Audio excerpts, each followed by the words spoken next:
அனைவருக்கும் வணக்கம். Welcome to Abi's recipe. இன்றைக்கி சிம்பிள் அண்ட் ரொம்ப எஃபெக்டிவான ஹோம் ரெமெடி இருமலுக்கு தான் பார்க்க போகிறோம். இதுக்கு அதிமதுரம் 1 டீஸ்பூன். இது பவுடராக நாட்டு மருந்து கடையிலே கிடைக்கிது. இல்லை இது ரூட்டாக கூட நீங்கள் வாங்கி உரசி இதை எடுத்துக்கலாம். பார்க்கறக்கு இப்படி தான் இருக்கும். இது கூட நம்ம தேன் ஆட் பண்ணிக்க போகிறோம். 1 இயர்க்கு மேலே இருக்கிற குழந்தைங்களுக்கு இதை நீங்கள் ஃபாலோ பண்ணலாம். 1 இயர்க்கு பிலோ இருக்கிறவங்களுக்கு தேன் சேர்த்தக்கூடாது. அதுக்கு பதிலாக நீங்கள் தாய்ப்பால் சேர்த்தி கொடுக்கலாம். ரொம்ப எஃபெக்டிவாக இருக்கும். நிறைய பேர்த்துனால இருமல்னால தூங்கவே முடியாது. அவங்களுக்குலாம் இது ரொம்ப ஹெல்ப்ஃபுல்லாக இருக்கும். இதை நல்லா மிக்ஸ் பண்ணிவிட்டு நம்ம தூங்க போகிற டைமில் இதை நம்ம நல்லா நாக்கில் அப்ளை பண்ணிவிட்டு படுத்துடணும். இதுக்கப்புறம் தண்ணியோ வேறு எதுவோ குடிக்கக்கூடாது, சாப்பிடக்கூடாது.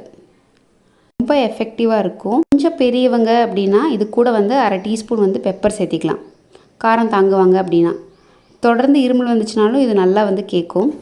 இந்த வீடியோ உங்களுக்கு யூஸ்ஃபுல்லாக இருக்கும்னு நினைக்கிறேன். தேங்க்யூ.